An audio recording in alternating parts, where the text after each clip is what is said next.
I Dare You, Chapter 10. I Dare You to Share. Many of you have read Lloyd C. Douglas's Magnificent Obsession. The plot is most unique and reveals in most interesting way how a young man, with all the graces that one could desire, learned the secret of real social growth. He was rich and lived a spoiled, useless life when an accident brought him up with a jolt. He recovered consciousness in a hospital to find he had almost been drowned. His life had been saved, however, by means of a pulmotor rushed over from the summer cottage of a world-famous brain surgeon. The unfortunate tragedy was that the surgeon was drowned while the pulmotor, which could have saved his life, was being used to save the ne'er-doer well. The story tells how the young man, realizing he had been indirectly responsible for the loss to the world of a great man, resolved to fill this great man's place by becoming an equally capable brain surgeon. That resolution became his obsession, and eventually he accomplished his aim. But in so doing, he discovered his magnificent obsession. He found he must become more than a brain surgeon to fill the eminent man's shoes. The famous doctor had been an even greater personality in an entirely different sphere of life. Literally, thousands of people had been helped in various ways by him. To some he had given money, to others his time, to others his skill, but always on one condition, that they should never during his lifetime reveal the fact of his health.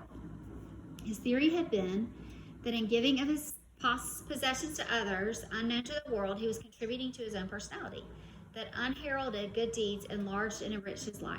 The story goes on to tell how the young man, filled with his magnificent obsession, practiced the same theory and marched on to the same reward. I would hate to think something tragic would be necessary to put a magnificent obsession into your life. The young man in the story found his urge when he discovered his aimless life had been saved at the expense of a worthy one. Then he dared to give back to the world what he calls the world to lose. You are enjoying something today because of others' sacrifices. Doesn't that dare you to make good? If one is to share properly, he cannot shirk the responsibility of service. Community funds, Red Cross drives have to be done tomorrow, or done by someone. Years ago, when I was down in the Bahama Islands, I found a red bean, which the natives believed was the omen of good luck. I have carried these beans with me for many, many years, and with them I founded what I like to call the Good Turn Bean Society of the world. When one does me a really good turn, I give him one of those red beans and make him a member of the society. You would be surprised how many quarts of these beans I have sent you to replenish my supply. It just seems the whole world is made up of people who do good turns. Unless we want to be parasites, we must do more good turns than others do to us. Because we are leaders and crusaders, we are daring to attempt more than the other fellow. What time and thought and energy are we giving to community needs, to welfare work, to church activities? All of these services must be done by someone, not for pay. Pay comes in rich, full measures by sharing. We Florentines, says one of the George Eliot's characters, live scrupulously that we may spend splendidly. Another illustration I believe expresses this idea of sharing with others is the one used by Dr. Fosdick in The Meaning of Service. The Sea of Galilee and the Dead Sea are made of the same water. It flows down clear and cool from the Hermon and the roots of cedars of Lebanon. The Sea of Galilee makes beauty of it, for the Sea of Galilee has an outlet. It gets to give. It gives in its riches that it may pour out again to fertilize the Jordan plain. But the Dead Sea with the same water makes horror, for the Dead Sea has no outlet. It gets to keep. That is the radical difference between the selfish and unselfish men. We all do want life's enriching blessings. We ought to. They are divine benedictions. But some men get to give, and they are like Galilee, while some men get to keep, and they are like the brackish water that covers Sodom and Gomorrah. Let me tell you two true stories of sharing. One about the richest little girl I ever knew, and one about the richest little poor girl that I ever knew. Mary Brendan's father was a rich steel manufacturer in the East. Of course, Mary Brendan isn't her real name. If I told you exactly who she would scalp me. She had everything in the world she wanted. Money, clothes, luxuries, everything. The World War came. She was determined to go to France. Her father was equally determined that she shouldn't. She won. Fathers have a great way of backing down, but not too graciously. She was accepted by the YMCA with her violin, for she was an accomplished musician. She was off for overseas. I had charge of the Y work in the old 3rd Division, a unit of the regular army under Major General Joseph Dickman. We were in training at Chateau Villain. We had the best group of YMCA workers in France. I acknowledge that, but we didn't have nearly enough. At the Y headquarters in Paris, I was considered hard-boiled. Any weak or just ordinary mediocre workers they would send down. I'd fire right back. You see, I was too old to enlist. I'd been a businessman all my life with experiences in picking men, and I got into the Y because I wanted to do my share. Anyway, a bit of fighting and adventure were always to my liking. But one day, Mary Brendan arrived with her violin under her arm. She brought a note from my friend Helen King, who assigned to all the girls, saying that she would stick. Mary looked as if a strong puff of wind could blow her away. But she stood there, clinging to her violin, and there were no easy jobs. She was placed under the old 7th Infantry. I get a shudder at my back now as I think of the work those girls did. They scrubbed their canteens, made literally barrels of hot chocolate, washed endless dishes. I'll bet Mary never washed a dish in her life before. At night, the men were entertained, and scant entertainment it was too. Mary was everywhere, always with her violin, striking up a tune. How her boys could sing, and how they adored her. And, well, they might for the way she fought for supplies for her men. She would get so insistent at times that I wanted to send her back to Paris. But she had handled her father at home, and in her quiet way, she had learned to get what she wanted. Our great day came.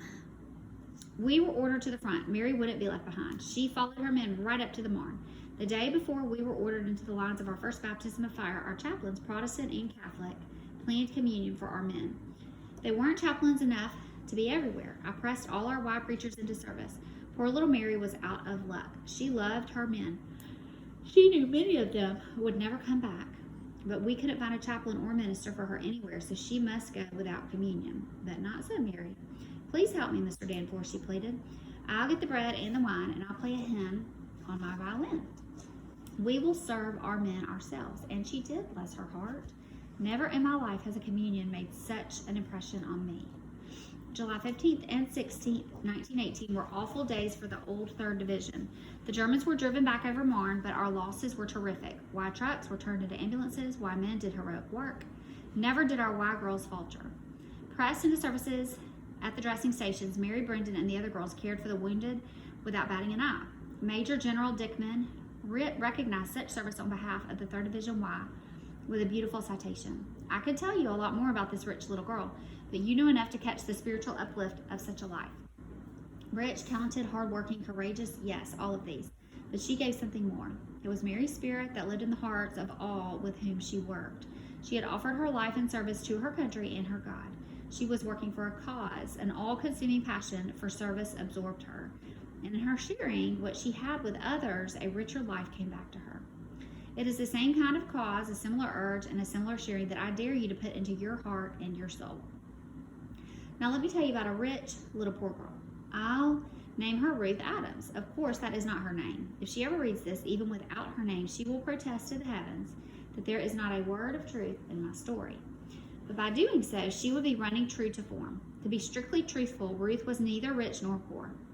Her father was a professional man, and she was a strong and happy daughter, full of ideas, which could not all be worked out in New England. The Great War was over. The Near East relief was caring for orphans and refugees in that hotbed of racial strife, Turkey, Armenia, and Greece. The need was great. Self-sacrificing workers were few. Ruth Adams had been in New East before. She knew there was dirt and rags and typhus at the other end. Long hours, sickness, death. Some never came back. No glamour of war, nothing heroic about it, just a dirty, complicated job of trying to save children while politics and war broke down homes and killed our families who had every right to live. An inner urge possessed Ruth Adams. My, how it gets you, she would go. I visited the barracks in Constantinople, the site of the refugees pouring in beggars' descriptions. Those who survived weary and weak after their long trek fell across the threshold. They were huddled into the overcrowded, ill-ventilated rooms. The next morning, those who died during the night were laid in piles like cordwood and carted away. The sight was worse than war, and I know war. Helpless women and children, hope gone, strength gone, dying like rats. Such scenes wrung our hearts. Here Ruth Adams worked. A barrack in her charge was ordered evacuated. Turkish soldiers cleared the building and reported no one was left. Ruth didn't believe them. She would see for herself. On the top floor, she found 2 women and a little child who looked like 4 and 5-year-old, but who turned out to be 8 years old. She demanded that they be removed. No use. They will die before morning, and we'll cart them away. Save handling twice. That was the soldiers' reply. Roused to the special effort because of the injustice and neglect of these refugees, Ruth Adams gave all the strength she possessed, and with only a driver's help, carried the women from the top floor to the car. Then she returned, and in her own arms, brought that little unconscious bundle of a girl down herself. She rushed them to the American hospital in Istanbul. Hoping against hope, she laid the little child on the hospital bed and begged the nurses as a final gesture to pretend that the child had a chance to survive.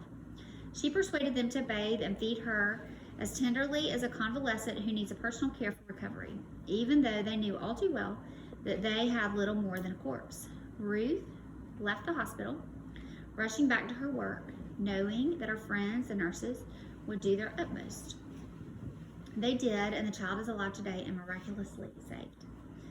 Within a week, Ruth Adams was brought into the same hospital. The dreaded typhus had caught her. She fought through weeks of unconsciousness with expert care of doctors and nurses. Her indomitable spirit, together with the skill and a merciful providence, pulled her through. I met her at the mission, and she was convalescing. Her pale cheeks told of her struggle, but she had the flash of fire in her eyes. She asked to talk to me, and here's what she said. Mr. Danforth, you have some influence, haven't you? Please, Mr. Danforth, urge the doctors to let me go back to my work. I'm strong enough. Those faces haunt me. They need my help. I can do a lot if I only go back. Such pleading I never expected to hear again. I thought of my own daughter with her little children back home. I knew she would plead in the same way. The spirit can't be quenched. And what can a weak body do until strength and health are restored? No, Ruth, I said, you can't go back to your work now. Your life has been miraculously spared for great days ahead.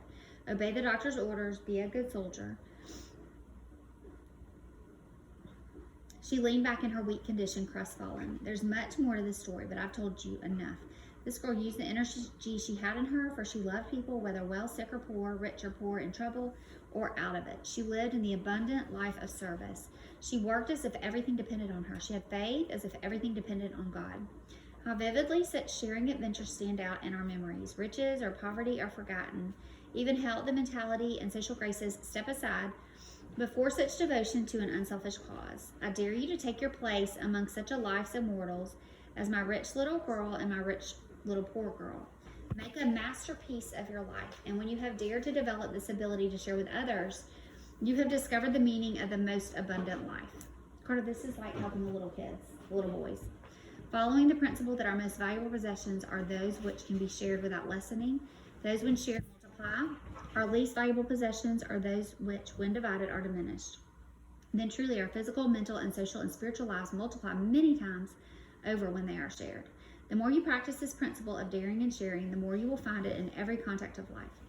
I heard my beloved pastor, Dr. J.T. Stocking, who has now gone to his rich reward, preach a remarkable sermon on the investment of life.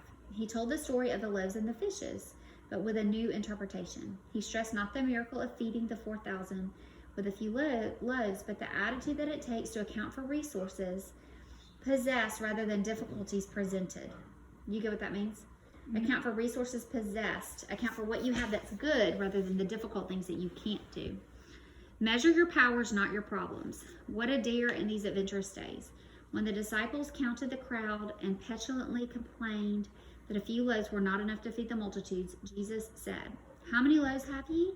Don't look at the hillside. Don't look at your basket. Don't count the crowd. Count the loaves." He did not minimize the task. He suggested that if they could not feed 4,000 people, they could at least satisfy the hunger of a few. They made a beginning, and in using what they had under his direction, they acquired more than they had. We arrive here at the universal law of life and God, said Dr. Stocking, that resources and powers are given to those who use what resources and powers they have. Through the use of our muscles grow and harden. Through the use of our muscles, the muscles grow and harden. Through the use of our minds, mental capacities increase. Through the use of our spiritual powers, these powers heighten. We do not wear out the mind with thinking or the soul with loving and showing mercy. It is within these experiences of all of us that through using what we have, we become possessed of larger abilities and resources. Don't count the multitude, count the loaves. Mahatma Gandhi never asks men for more than they can give, but he asks for all they can give. I heard my friend, President Emeritus W.M.J. Hutchins of Berea College, give these thoughts to his graduating class. A few men build cities, the rest live in them. A few men project subways, the rest ride in them. A few men erect skyscrapers and factories, and the rest toil in them. This book is written to you few who are going to accomplish things, you few who will dare to pioneer, you few who will dream of foundations and great superstructures to satisfy the needs of mankind. The rest of you will follow your leadership. You are the shepherds, the rest of you are the sheep. The shepherd loves his sheep. He faces danger. He knows hardships. There are stray lambs. He brings them back. Close your eyes and say to yourself, I am one of the few. I have a leader's opportunity. I have a shepherd's responsibility. The rest are dependent upon me. I'll dare to share with others. Number 1 question, what talents have I which I wish to share with others? Number 2, in what ways am I sharing my loaves with others? Number 3, how will I dare to use my life I have and share it with others? 4, outline on a sheet of paper for myself a definite sharing program, which I will start tomorrow. End of chapter 10.